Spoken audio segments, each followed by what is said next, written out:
Eu acho que cada pessoa aqui, que lê a Bíblia, ele tem seus heróis na Bíblia, né? A Bíblia são cheios de heróis, né? Mas tem uns que não tem livros escritos sobre eles, não faz muita menção deles, mas em alguns deles, coisas que eles fizeram marcaram muito a história, né? Certa vez, e um desses meus heróis bíblicos é Urias, aquele que foi esposo de Betseba, que Davi o traiu, né? E consequentemente o matou. Então, certa vez, eu acho que eu já preguei, já li sobre ele e tudo. Então, Urias aparece só naquele episódio, mas é um homem íntegro, reto, assim, uma pessoa dedicada a Deus por algumas coisas ali. E a mulher dele, não acho que não foi tão boa. Mas certa vez eu estava num culto e tinha um irmão que ele começou a pregar sobre essa situação, era um missionário. E eu estava anotando o que ele estava falando. E de repente ele começou a falar mal de Urias. Mas começou a falar mal de Urias, que Urias não era um bom esposo, por isso Batseba fez aquilo e tudo. Eu falei assim, mas aonde que ele viu isso? Aí eu parei de anotar. Aí André do meu lado falou assim, não vai anotar mais não? Eu falei assim, não vou não. Ele está matando meu herói? Não quero mais, não anoto mais nada. Ele está destruindo a minha fé nesse herói. E um desses meus heróis também, eu acho que, não sei se certa vez eu pensei em colocar o nome em um dos meus filhos, mas eu falei assim, mas já tem tanto, né? Mas é Caleb. Gostaria de convidá-los para abrir a Bíblia no livro de Josué, capítulo 14, do verso 6 ao verso 15. Vamos tirar algumas coisas aqui da vida de Caleb que eu acho que inspiram qualquer homem que quer andar com Deus. São algumas características, alguns princípios que Caleb demonstrou aqui, que se nós aplicarmos na nossa vida, consequentemente seremos um homem tão abençoado quanto ele. Verso 6 diz assim: os homens de Judá vieram a Josué em Gilgal, e Caleb, filho do quenezeu Jafoné, lhe disse: você sabe o que disse Moisés, homem de Deus, em Cades Barneia, sobre mim e sobre você. Eu tinha 40 anos quando Moisés, servo do Senhor, enviou-me de Cades Barneia para espionar a terra. Eu lhe dei um relatório digno de confiança, mas os meus irmãos israelitas que foram comigo fizeram o povo desanimar-se de medo. Eu, porém, fui inteiramente fiel ao Senhor, ao meu Deus. Por isso, naquele dia me jurou Moisés: certamente a terra em que você pisou será uma herança perpétua para você e para os seus descendentes, porquanto você foi inteiramente fiel ao Senhor, o meu Deus. Pois bem, o Senhor manteve-me vivo, como prometeu. Eu fui há 45 anos, e foi, melhor dizendo, há 45 anos que ele disse isso para Moisés, quando Israel caminhava pelo deserto. Por isso, aqui hoje estou, com 85 anos de idade, e ainda sou forte, como no dia em que Moisés me enviou.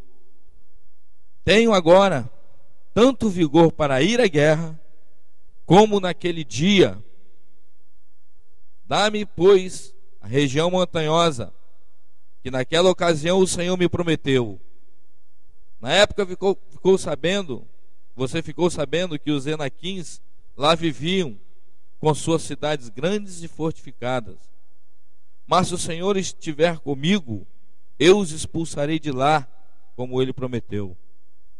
Então Josué abençoou Caleb, filho de Jefoné, e lhe deu Hebrom por herança. Por isso até hoje Hebrom pertence aos descendentes de Caleb, filho do quenezeu Jefoné, pois ele foi inteiramente fiel ao Senhor, o Deus de Israel.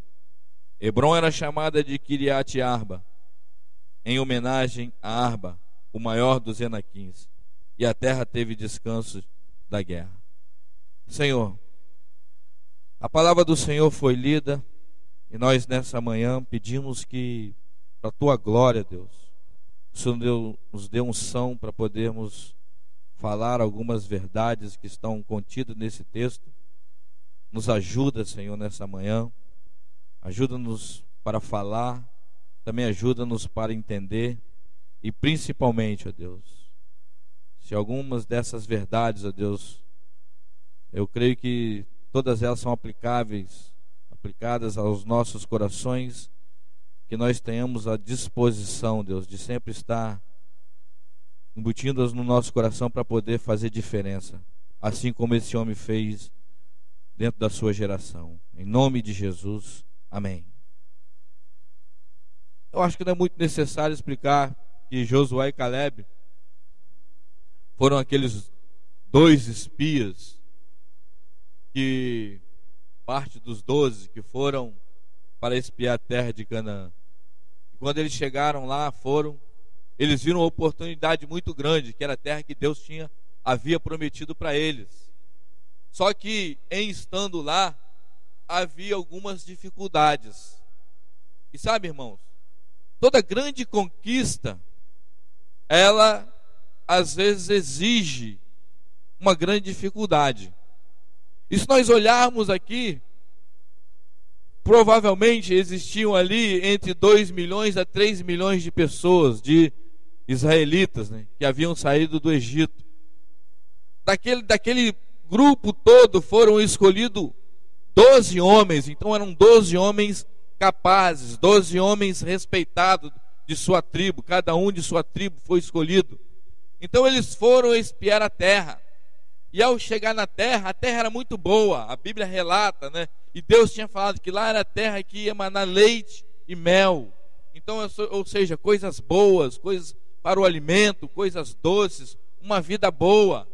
Deus tinha prometido isso para eles. Só que também tinham gigantes, tinham cidades fortificadas. Então, muitas vezes nós gostamos de pegar as coisas boas, mas nós não gostamos de ter dificuldades. Nós gostamos de nos esbanjar, né? Nós gostamos de aproveitar todas as coisas boas que a vida pode nos oferecer. Mas nós não gostamos de passar por dificuldades, nós gostamos de passar por momentos difíceis. E vou te falar, irmão, todo início de qualquer coisa, de qualquer trabalho, a não ser que você receba de mão beijada, é uma dificuldade, é trabalho. Muitas pessoas começam muitas coisas, mas poucas pessoas terminam. Então, aqui está a história desse homem, Caleb. Ele e Josué, de todos aqueles homens, de 3 milhões de pessoas, depois dos 12, ele e Josué, Caleb e Josué, foram os 2 que pegaram e deram um parecer positivo para Moisés, dizendo assim: vamos lá, vamos conquistar aquela terra, se o Senhor é conosco, nós vamos conquistar. Então, um homem de fé. Mas alguns que estavam com ele desanimaram, e consequentemente eles voltaram para trás e quiseram até apedrejá-los. E depois passa um tempo e dizem: não, vamos lá. Só que agora Deus já não estava mais com eles, e eles foram derrotados. Mas Caleb não.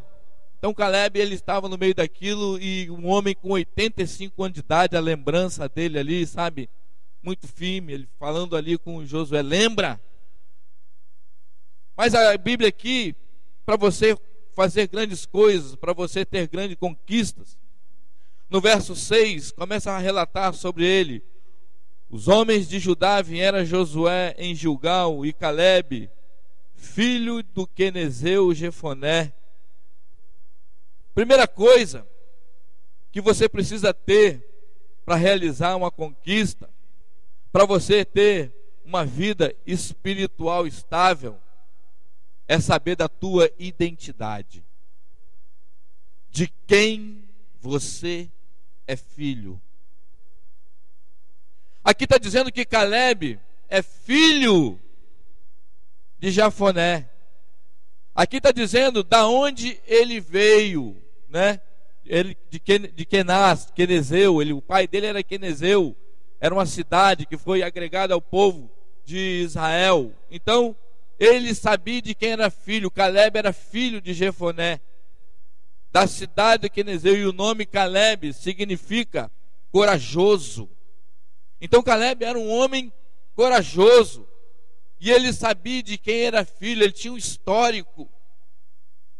Eu pergunto nessa manhã: de quem que você é filho?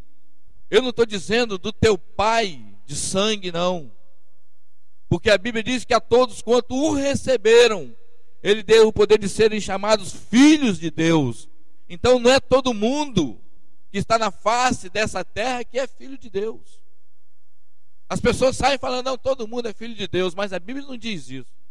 A Bíblia diz: a todos quanto receberam o Senhor Jesus, esse deu o poder de nós sermos chamados filhos de Deus. Quem não recebeu o Senhor Jesus não é filho de Deus, é uma criatura ainda de Deus, foi criado por Deus, mas não é filho.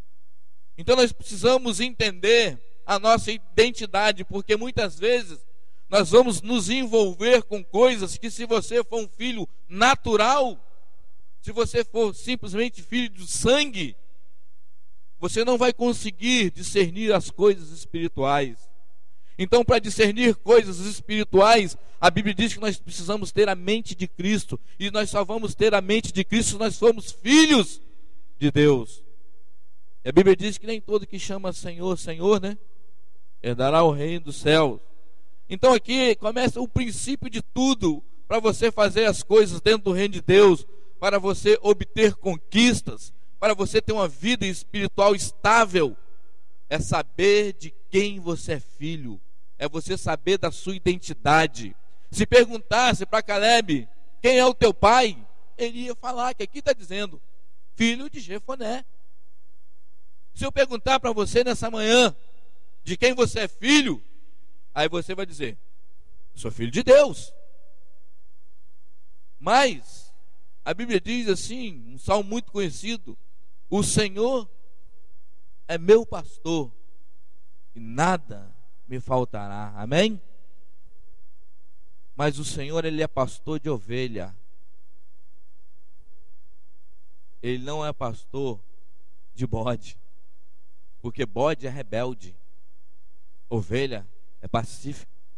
Então muitas pessoas, né, se colocam na situação de rebeldia contra Deus, não querem fazer aquilo que Deus tem orientado para fazer, mas abrem a boca e falam esse salmo: o Senhor é meu pastor. Epa, Ele é pastor de quem é ovelha, não é? Então, se você é rebelde, você não é ovelha. E se você não é ovelha, você não pode dizer que o Senhor é o meu pastor. A Bíblia diz que aquele que me ama tem os meus mandamentos e os guarda. Esse é que me ama. Então, o amor a Deus está condicionado à obediência. Nós cantamos uma música aqui, eu falei assim: puxa, mas parece que toda hora você tem que tirar o prazer dos outros, né, estourar o balão e tudo. Mas, sabe, nós precisamos pensar algumas coisas. Pensa bem nisso. Nós cantamos uma música assim: o meu prazer é te louvar, o meu prazer é estar na presença do Senhor. É verdade isso na sua vida?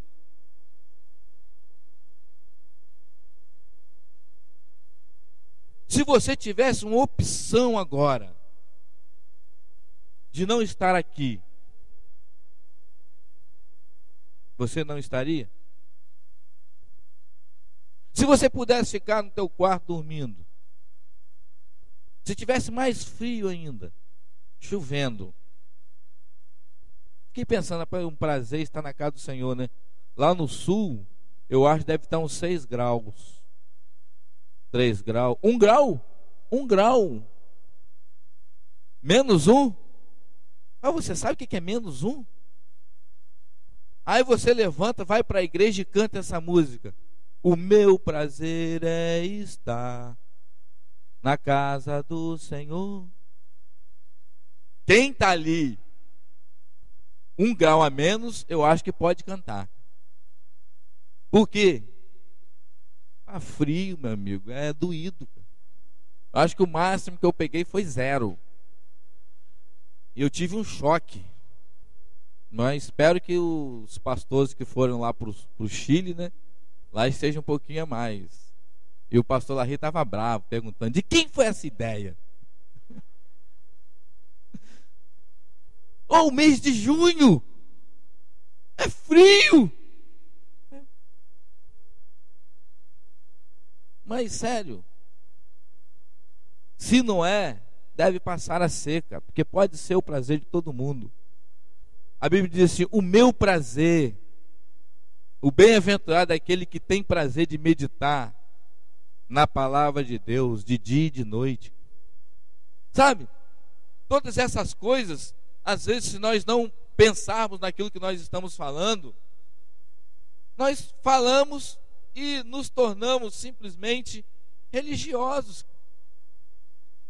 Falamos coisas que todo mundo fala, cantamos músicas que todo mundo canta, usamos um linguajar que um monte de crente usa, mas parece que não é verdade na vida de todo mundo. E quando estava cantando ali, eu fiquei pensando em mim. Eu fiquei, o meu prazer. E teve hora que eu fiquei pensando muito, não saiu com tanta força não. Estou sendo sincero.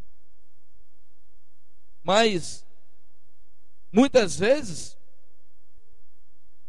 tenho vontade igual a vocês, mas tem outra coisa que é mais importante a se fazer. Então, essas coisas que nós estamos dizendo aqui, né? O Senhor é meu pastor, aquele que tem meus mandamentos e os guarda. A Bíblia diz que os filhos de Deus não vivem na prática do pecado. A Bíblia diz: se é uma condição, se pecares, né? Não é quando pecares. Então, lá no livro de João, é um livro, 1 João, e interessante que João é conhecido como o apóstolo do amor. Mas quando você lê as cartas dele, misericórdia. Principalmente ali em 1 João, quando ele diz que os filhos de Deus, ele fala o que faz os filhos de Deus, mas tem outra parte que ele chama os filhos do diabo. Imagina você chamar alguém de filho do diabo. E é um homem amoroso. Filhinhos, estas coisas vos escrevi para que não pequeis. Mas se todavia alguém pecar, temos um advogado junto ao Pai, Jesus Cristo. E ele vai falando, e toda hora, amados, filhinhos, mas no meio ele coloca a divisão, a linha divisória entre quem é filho de Deus e quem não é filho. Então, amados, se Deus é seu Pai, se você tem essa identidade como filho de Deus, você precisa desenvolver uma confiança nele. Vamos abrir um texto lá em Mateus capítulo 6. Depois nós vamos voltar para Josué. Mateus capítulo 6.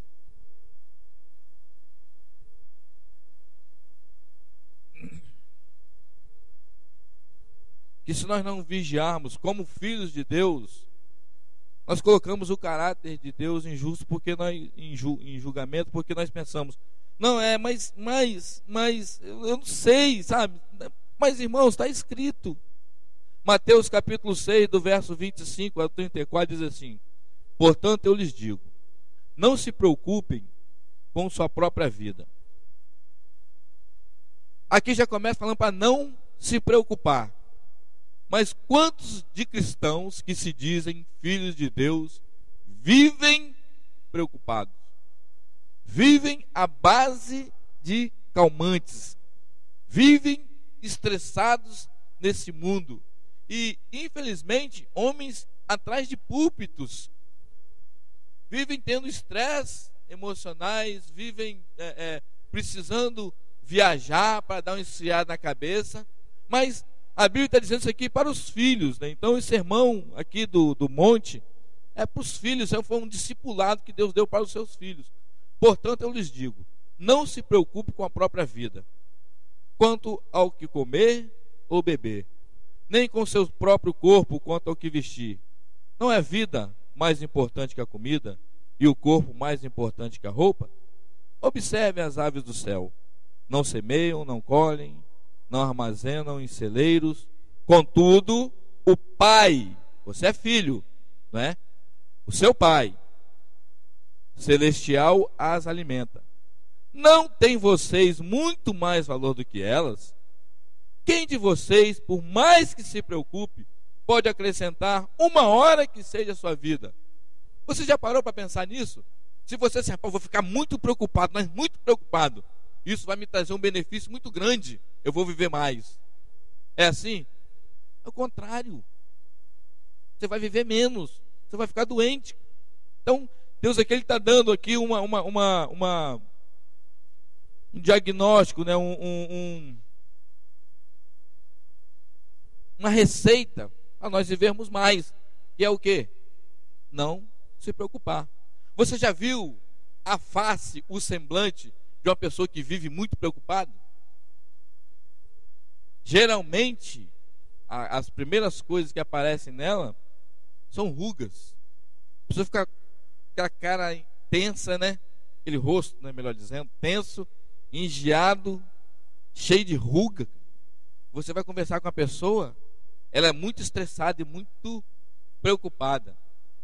Eu conheço um homem, de vez em quando eu faço umas vendas para ele, mas dá vontade de perguntar para ele, só que eu não tenho muita intimidade com ele, e ele também, a fisionomia dele assim, não parece, não dá muita brecha para fazer pergunta não.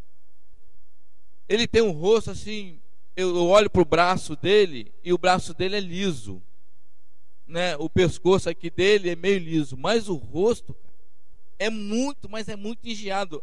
O braço dele, vamos dizer, dá a ideia de um homem que tem no máximo uns 50 anos. Mas o rosto dele é impressionante, cara. Talvez até um dia eu tire uma foto para vocês verem. Mas o rosto dele parece que tem 80. E ele é estressado, cara. Então que você chega lá fazer uma venda para ele assim, o que você quer? Eu falei assim, não, eu só vim aqui vender para o senhor. Se você está interessado, ele falou assim, hoje não, volta amanhã. Mas todo tempo ele é assim, cara. E aí eu falei assim, será que foi uma doença isso que deu nele? Mas eu acho que é preocupação. Então, o preocupado, ele envelhece mais, né? Tem mais enfermidades, tem uma série de problemas. Verso 25. Por que vocês se preocupam com roupas? Acho que ele está falando mais para a mulher, né? Por que se preocupam com roupa? Vejam como crescem os lírios do campo. Eles não trabalham nem tecem. Contudo, eu lhes digo que nem Salomão, em todo o seu esplendor, vestiu-se como um deles. Se Deus veste assim a erva do campo, que hoje existe e amanhã é lançada ao fogo, não vestirá muito mais a vocês, homem de pequena fé. Portanto, mais uma vez, não se preocupem dizendo que vamos comer, que vamos beber, ou que vamos vestir. Pois, olha quem fala que Deus está falando que se preocupa aqui. Os pagãos.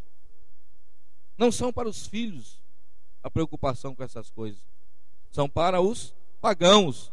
É que correm atrás dessas coisas. Mas o Pai Celestial sabe que vocês precisam delas. A Ele dá receita.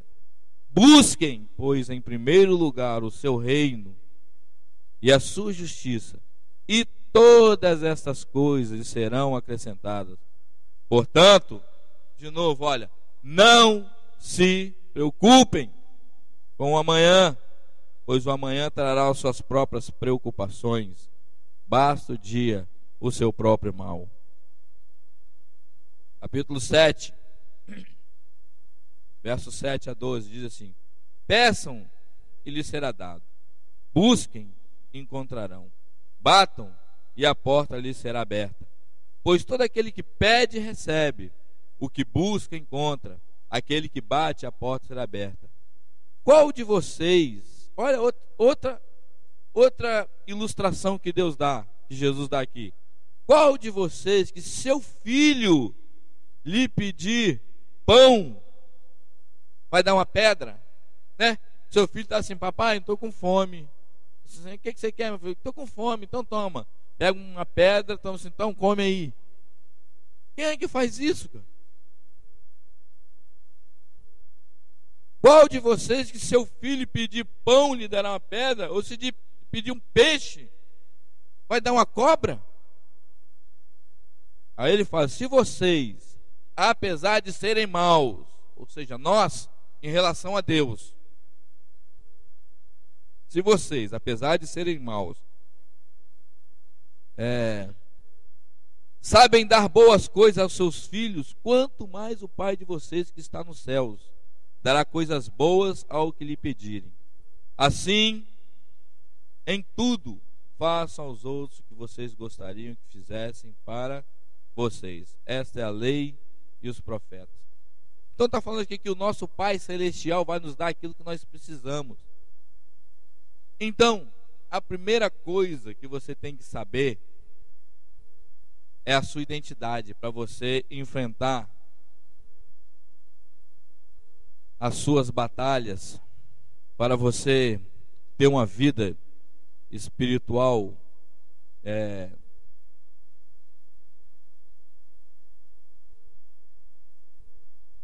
satisfatória. Voltando para Josué 14. Então, amados, Josué era filho de Jefoné, ele sabia da sua identidade. Segunda coisa que nós precisamos olhar aqui na vida de Josué, nós precisamos estar sempre focado nisso, é não se esquecer das promessas. No verso 10 ele diz assim: pois bem, o Senhor me manteve vivo como prometeu.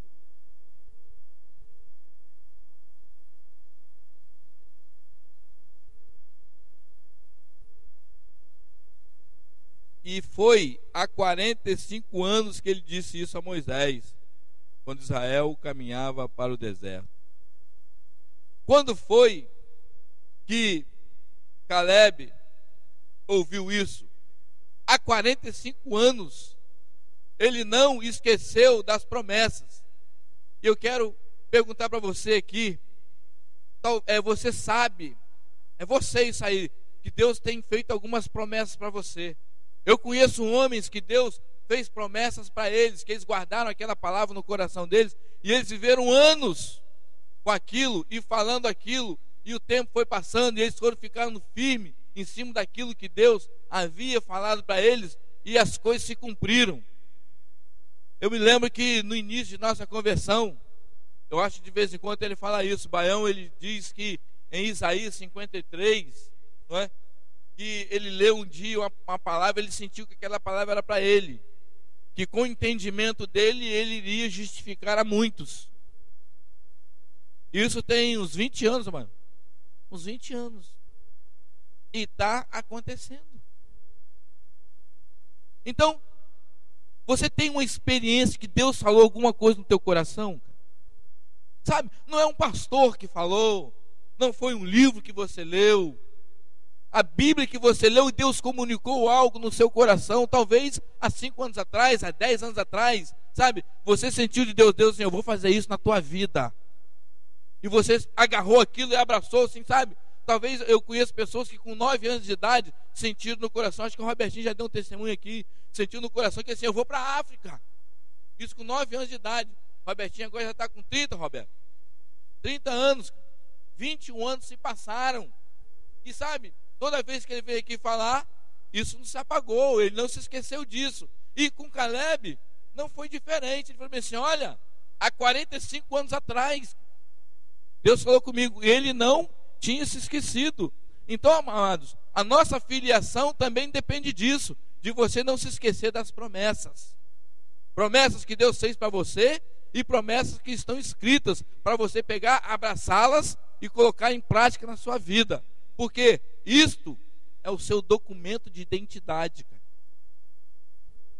Você vai dizer assim: eu sou tal pessoa. Alguém vai te perguntar: me mostra a sua identidade. Você diz: eu sou filho de Deus. Me mostra a sua identidade. E sabe qual é a nossa identidade como filho de Deus? Cremos naquilo que nosso Pai tem falado.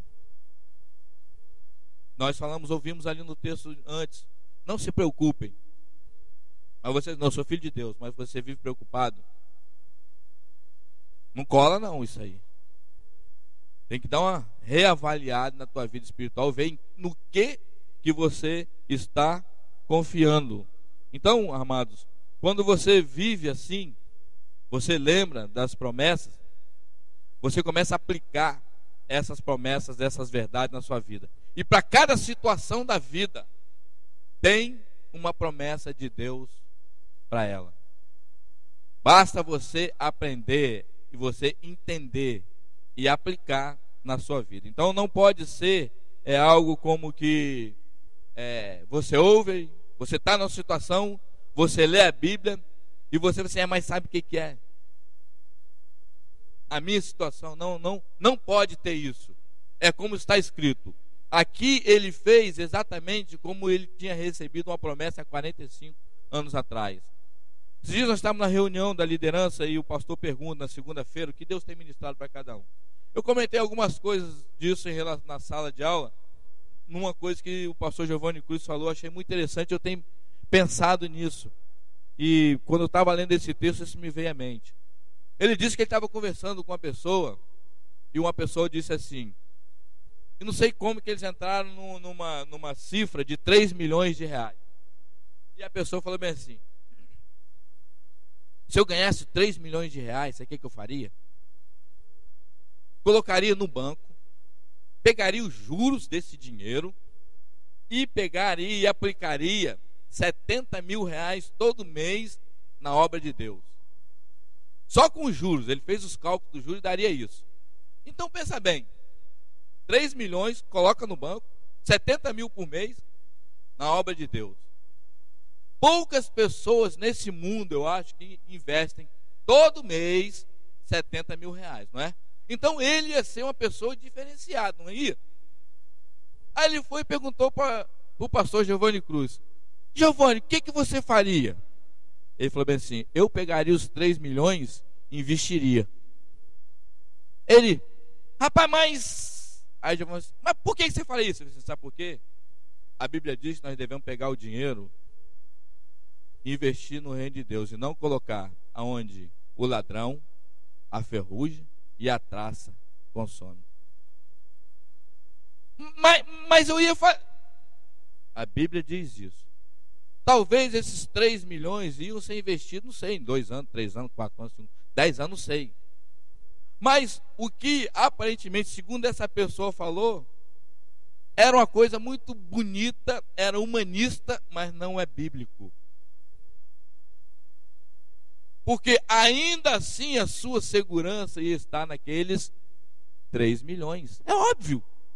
Por quê? Se não é, por que não dá tudo? Talvez não vai pegar assim, vai gastar tudo, porque 3 milhões, eu nem tenho ideia de quanto seriam 3 milhões. Mas muitas pessoas que se dizem cristãs fazem isso. Pegam o humanismo, maqueiam de cristianismo e acha que está fazendo certo. Porque a Bíblia dá declarações exatas sobre determinadas coisas. E dinheiro é uma delas que a Bíblia fala: não acumulem tesouros aonde a traça, o ladrão e a ferrugem acabam com tudo. Mas deposita onde deve ser depositado, que eu creio que é no reino de Deus isso. Então você está vendo como que você precisa estar firmado nas promessas. E aí entra uma coisa que é um perigo, é um problema. É o mais nada. É o que está escrito. Esses dias eu até acho que eu falei numa turma aí que nós fomos para uma reunião de pastores. E teve um pastor lá que ele deu uma palavra muito boa. E no meio da mensagem ele falou assim: olha, na minha igreja não tem problema usar brinco.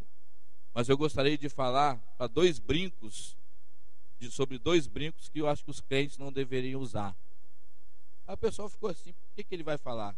Ele falou assim, muitos crentes usam dois brincos, um de um lado, o outro no outro. Um não tem nada a ver e o outro é o que tem. Toda hora aquilo está na orelha, não tem nada a ver. E o que tem?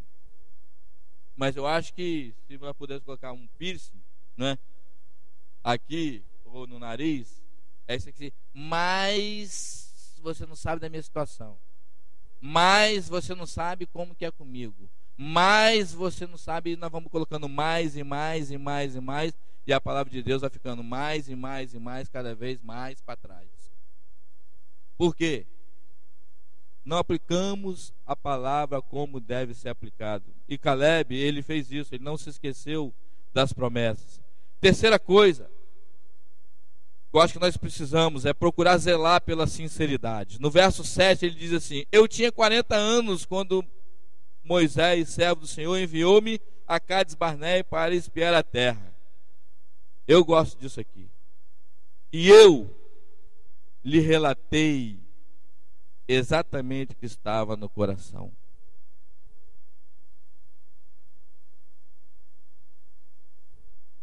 Precisamos, irmãos, zelar por essa parte da nossa vida. Ser sincero. Relatar exatamente o que está no coração. Tem gente que usa palavras, né, com duplo sentido. Não relata o que está exatamente no coração. E quando você é sincero, eu acho que a sinceridade é um fator essencial para a sua libertação. Quando você é sincero, irmãos, quando você fala exatamente o que está no seu coração, você está mostrando para as pessoas quem você é. E você não fica preocupado com o que você vai falar, se as pessoas vão gostar ou não de você. Não é você ser mal educado, não é você ser desaforado, mas é você falar aquilo que você pensa que está em conformidade com a palavra. Então você se torna uma pessoa livre. Porque muitas pessoas às vezes falam coisas para agradar outras pessoas e nem essa vontade de agradar, até mentem para serem aceitos, até mentem para se tornarem populares. Não é você mesmo, seja você mesmo, sabe? Tem pessoas que às vezes acham ruim porque você fala assim, rapaz, eu acho isso. Ah, mas aí sabe que dá um monte de desculpa, você, mas é o que eu acho, eu não vou mudar e tal, e aquela coisa toda. E às vezes você sente que de certos meios você fica meio que excluído, você não é tão popular em outros. Quando você chega, o pessoal assim, lá vem ele para estragar a festa. Por quê? Você é uma pessoa sincera, mas isso te traz uma libertação. Eu acho que nós vivemos muito tempo mascarado até antes de chegar em Cristo, cheio de complexo, né? Cheio de problemas emocionais, mas chegando em Cristo, vamos ser nós mesmos. Cristo nos aceitou como nós somos. Você não precisa andar maquiado para as pessoas acharem, né, que você é aquilo dali, que quando tira a maquiagem realmente aparece quem você é, né? Então tem muita moça, né, que anda muito maquiada. Eu não sou contra a maquiagem, eu gosto até que minha esposa, né, se maquia, ela fica bonita no culto, assim, na festa. Mas eu vejo como ela acorda todo dia, né? Não acorda com maquiagem, mas continua bonita, né? Mas tem muita gente que se maqueia. Eu digo, se maqueia a sua pessoa. Você não é aquilo. E sabe, eu não sou nem um pouquinho, como é que eu vou falar? Achar uma palavra aqui. Na hora que você precisa da palavra, não vem, né?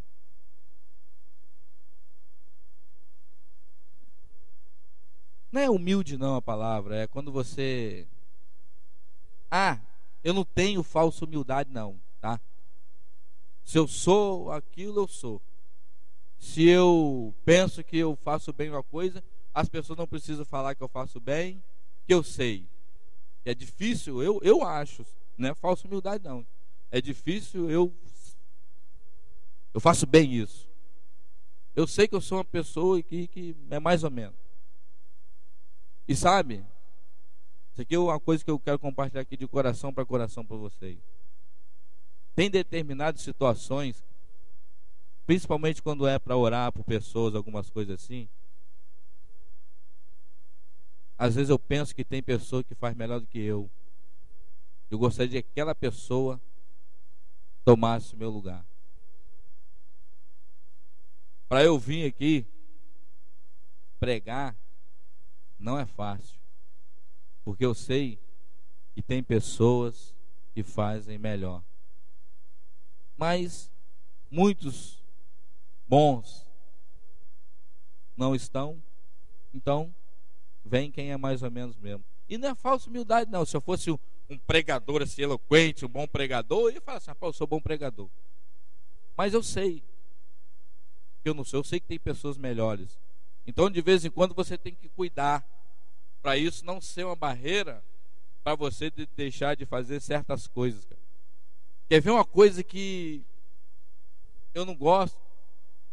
É de me expor, de ir em certos lugares representar, onde tem uma multidão e tudo. Se eu pudesse, parece que vai passando o tempo e cada vez mais essa coisa vai mudando sua vida.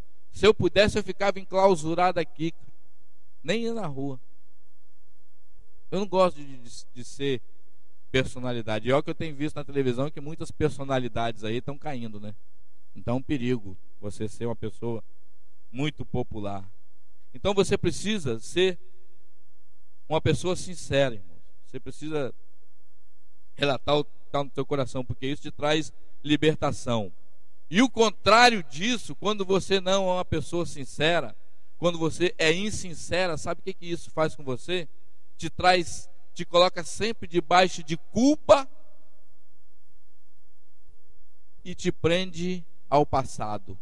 Porque sempre você vai estar pensando o que você falou ontem, para não falar hoje e de repente a casa cair. Então, a sinceridade te liberta, a insinceridade te escraviza. Seja sincero. E Caleb, ele foi um homem sincero. E como eu falei, às vezes a sua credibilidade vai ser posta em xeque, se você for sincero. Você diz, mas como? Porque algumas vezes você vai ter que assumir coisas que as pessoas vão olhar assim, você não fez isso? Mas você falava e agora não faz? Mas tem coisas que você deixa de fazer. Ah, mas é indisciplina? É indisciplina. Ah, mas você falou para eu fazer, mas era bom você fazer e eu não fiz porque eu errei, ou eu pequei. Então tem gente que para não deixar a máscara cair ou ficar com descaso das pessoas, mentem. Houve uma vez que eu fui posto numa situação, eu estava lembrando disso ontem, eu falei assim, rapaz, que doideira, mas agora serve para testemunho. Veio um pessoal da Jocum aqui, era na igreja na época, o seminário, não lembro, no começo. Eles ficaram lá em casa, e sabe como é que é Jocum? E essa turma saiu para evangelizar 10 horas da noite. 10, 11 horas da noite. É para pegar a raça mesmo na rua. E eu ia com eles, tinha uns 4 ou 5 que ficaram lá em casa, eu ia com eles. Aí sabe que hora que nós voltávamos do evangelismo? 6 horas da manhã, 5 horas da manhã. Aí tinha escola dominical 9 horas da manhã. Então você chegar em casa 6 horas da manhã, vai tomar um banho, vai comer alguma coisa, que hora que você vai dormir? Talvez o certo seria não dormir, mas eu não aguentava. Eu caí na cama, dormi, quando acordei 8h30. A igreja era longe de casa um pouquinho. Saí no Pinote, cheguei na igreja 9 horas. Olha bem, devocional neca. E aquele dia o pastor Tora hoje estava ministrando louvor.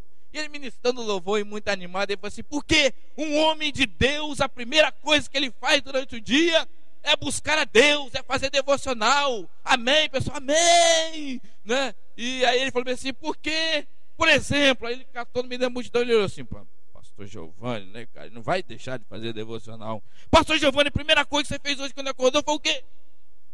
Não, o que você fez hoje pela manhã? Eu estava dormindo. Mas assim respondi. Foi aquele silêncio na igreja. Misericórdia. O pastor não fez devocional. Tá dizendo, olha a cara de Wellington ali, como é que ficou, cara?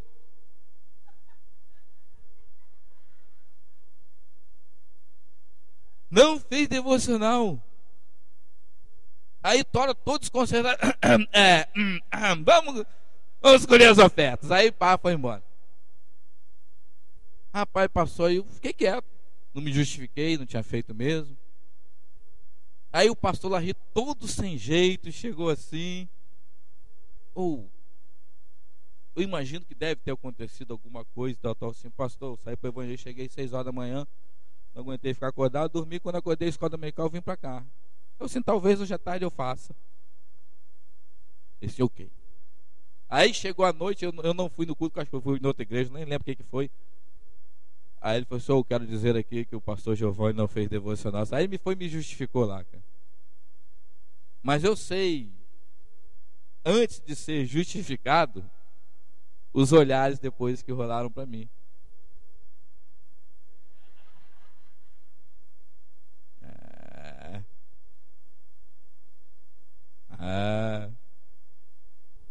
Mas sabe, muitas vezes você vai correr esse risco. Você vai ser sincero. Você vai falar a verdade.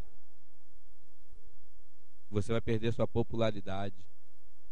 Você vai perder o respeito de algumas pessoas. Mas tem no seu coração que você é filho de Deus, você está fazendo o que é certo para fazer. Tem que ser sincero. Outra coisa que Caleb teve aqui na sua vida, outro marco, né? Ele desenvolveu a submissão. Eu acho que essa questão de submissão é um processo. No verso 7 ele diz assim: eu tinha 40 anos de idade quando Moisés, servo do Senhor, enviou-me.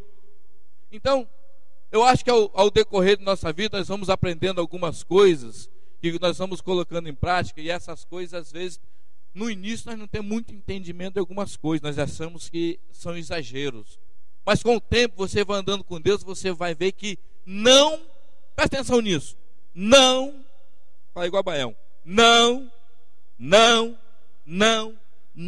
tem como você dizer que você é submisso a Deus se você não é submisso aos homens. Você sabe quantos anos que Caleb tinha aqui, quando ele estava falando com Josué? 85 anos, não é nenhum menino não, não é nenhum rapazinho novo na fé não. Ele estava falando, rapaz, Moisés me enviou 45 anos atrás, então ele tinha 40. Agora quando ele está falando, ele está com 85. Moisés me enviou, não é eu me enviei. Presta atenção nisso, irmão. Tem gente que se auto-envia, tem gente que se auto-promove, tem gente que quer fazer a coisa da sua cabeça, tem gente que acha que sabe fazer. Mas aqui Caleb dá uma lição para nós. Eu fiz o que Moisés falou para eu fazer. E ele foi submisso, né, a um homem certo, a Moisés. Ele foi submisso ao tempo certo. Olha quanto que demorou essa promessa para se cumprir. 45 anos. Talvez, com certeza, 98% das pessoas que estão aqui, ou 99%, alguma coisa, ainda não tem 45 anos.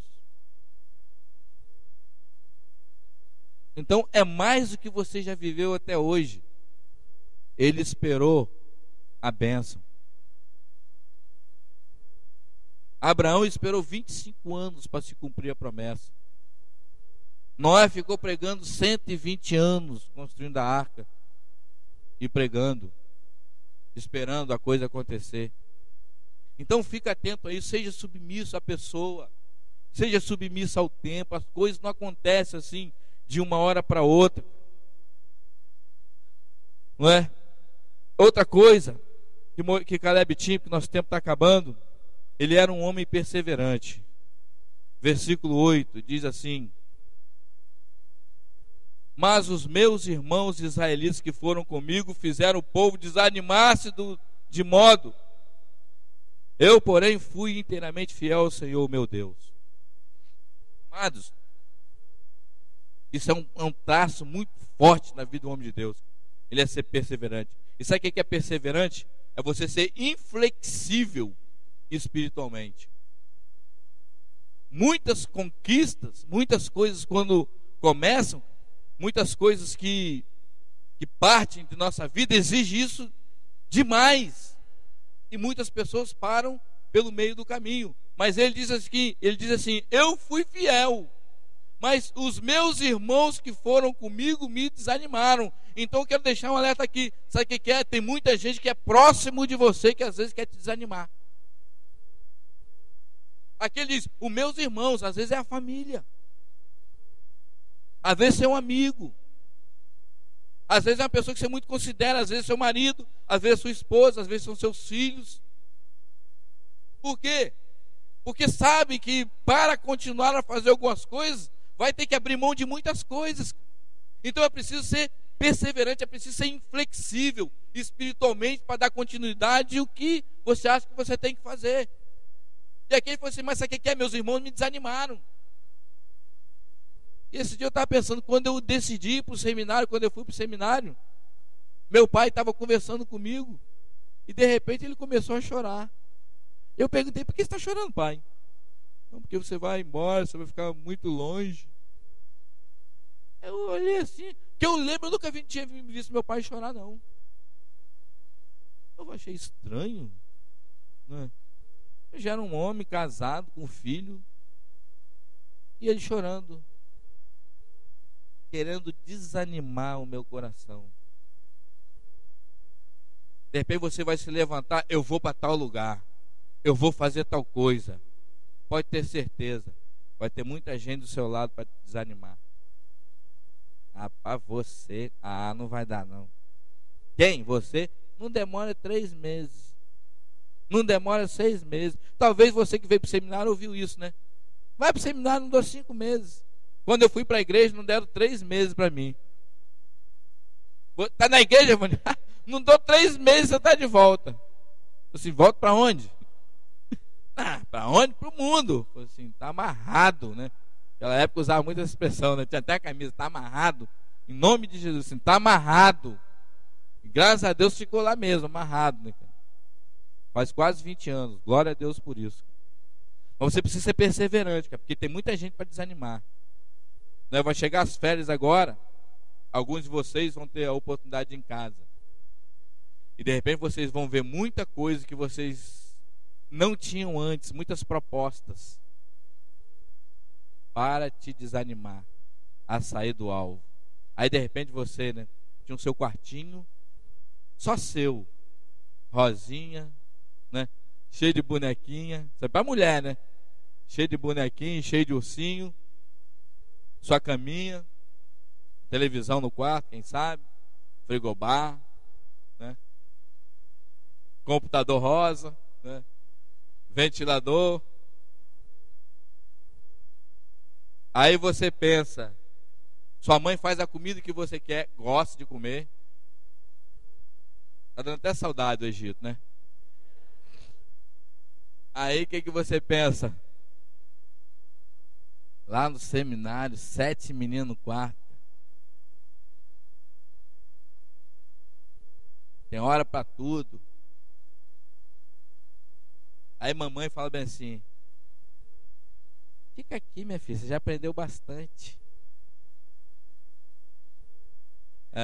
Tá amarrado. Amém. Amarra mesmo, né? Amarra com as 7 tranças de Sansão, né?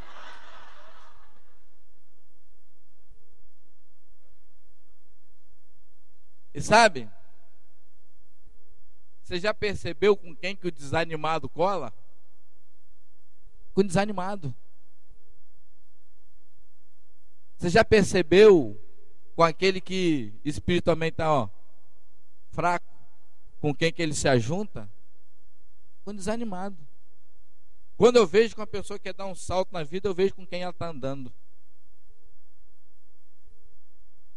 Começa a andar com quem está firme com Deus, começa a andar com quem tem propósito.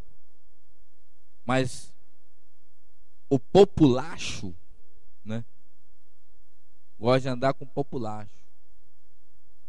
Mas quem está firme, quem você vê, rapaz, isso aí vai fazer mesmo as coisas no reino de Deus. Você vê com quem ela cola. E por último, sempre está envolvido em desafios. Verso 12. Dá-me, pois, a região montanhosa que naquela ocasião o Senhor me prometeu.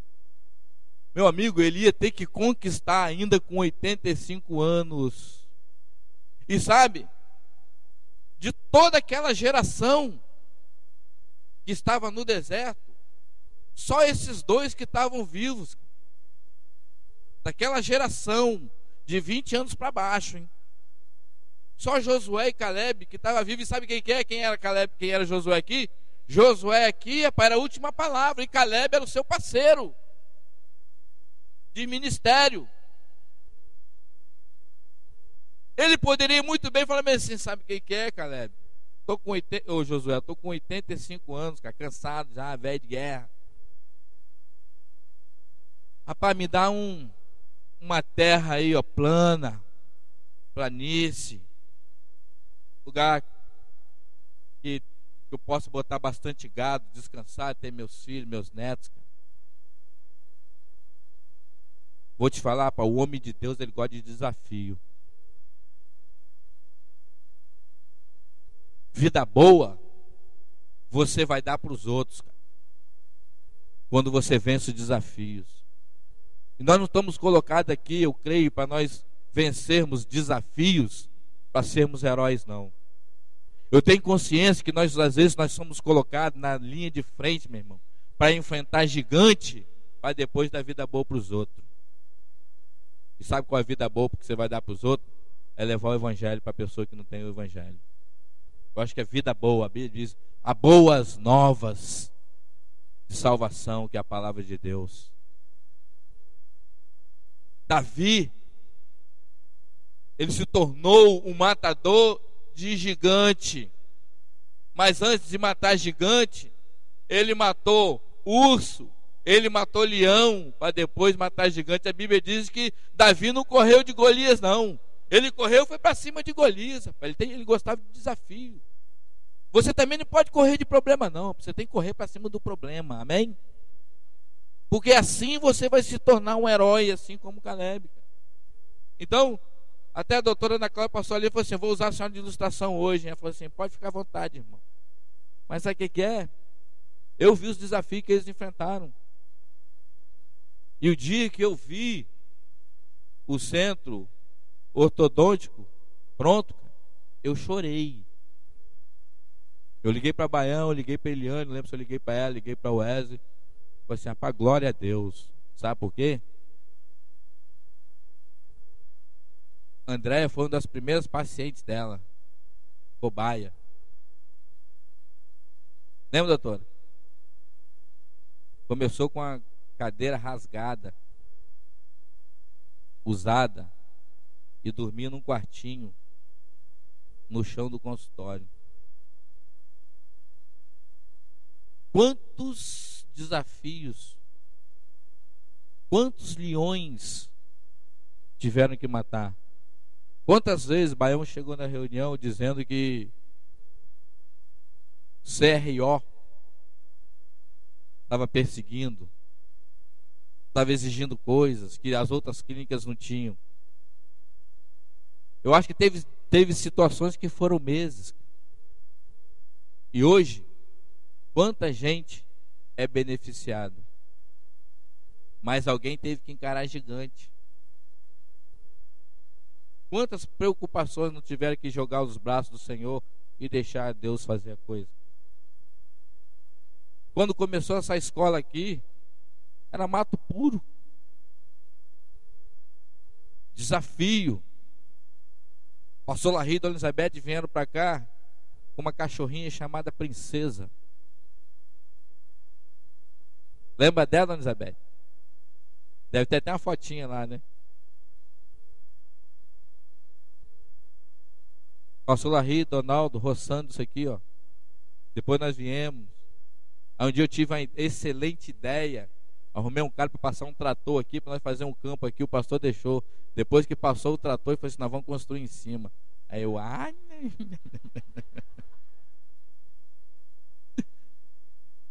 desafios. Quantas lajes nós já batemos aqui, cara. Esse refeitório aqui, ó, nós levantamos foi no braço. Não foi muque, não. Já comemos aqui, ó. Era lama. Uma vez para melhorar, jogamos foi pó de serra. Quando chovia, quando ventava, você tinha que tapar o prato, cara. Porque senão você comia pedaço de pau junto. Tinha meninos que saíam daqui e ir pro mato fazer suas necessidades porque não tinha banheiro. Desafios. Então olha hoje, cara, o que tem aqui. Talvez não importa muito para você, mas eu sei da história disso aqui. Mas o desafio faz você crescer muito. Josué, Caleb, Moisés, todos enfrentaram desafios, cara. Tem o pastor Marcos, que ele está no sul. Esses dias o pastor Job estava falando dele. Ele era aqui, bom professor, tomava conta da congregação, um cara espetacular, meu amigo. E um dia deram um desafio na mão dele, para ir lá para o sul começar uma escola. Desafio. Eu fui, no início, todo ano eu ia lá. Começaram numa casa, frio pra caramba. Foram mudando. Hoje estão num lugar muito bom. Mas desafio. E hoje, esse dia o pastor Job estava falando dele. Pastor Marcos, né, cara? Ele tem um apelido dos íntimos de Curió. Mas vou te falar, o Curió já foi há muito tempo, cara. Hoje ele é uma águia. Ele é uma águia. Não dá um passo errado. E sabe o que o Jay falou para mim? Giovanni, isso aqui é de Deus. Eu vou fazer tudo para isso aqui avançar. E quem se meter na minha frente para atrapalhar o reino de Deus, eu vou atropelar. Se tiver a oportunidade de ver aqui a personalidade dele, como é que é, né? Tranquilão, sereno, calmo. Mas meu amigo, dentro do reino de Deus, o bicho é um leão. Mas eu acho que ele era assim. Mas o desafio fez ele externar isso. Vocês conheceram o Éder, Rodrigo, todos são pastores, né? Mas vocês conheceram de perto aqui, mais vocês aqui conheceram o pastor Saulo. Saulo também é um homem espetacular. Mas nós vamos ver Saulo daqui a uns anos. Do que ele vai se tornar. Sabe por quê? Desafio. Desafio é bom. Hein?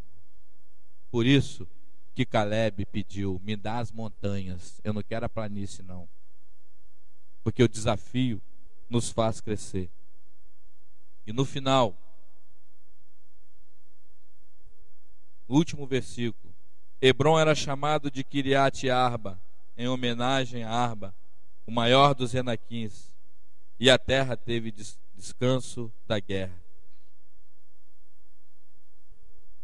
Com isso aí, Caleb mudou a situação. Era uma terra inimiga, chamada Kiriat Arba, por causa dos gigantes que moravam lá.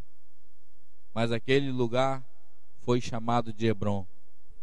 E ali foi aonde o rei Davi foi ungido como rei de Judá. Mudou a história. Era um lugar de guerra, transformou num lugar de paz. E sabe, nós também somos chamados para mudar a história. Amém? Mas você, para mudar a história, você precisa ter essas características aqui. Saber sua identidade. Lembrar das promessas de Deus. Ser zeloso com a sua sinceridade. Aceitar os desafios. E o outro eu não lembro o que eu falei. Mas você anotou aí. Amém? Não deixa que essa palavra seja só mais uma palavra. Aplica na tua vida. Amém? Vamos orar. Pai, mais uma vez nós agradecemos ao Senhor por essa manhã. Muito obrigado, Senhor.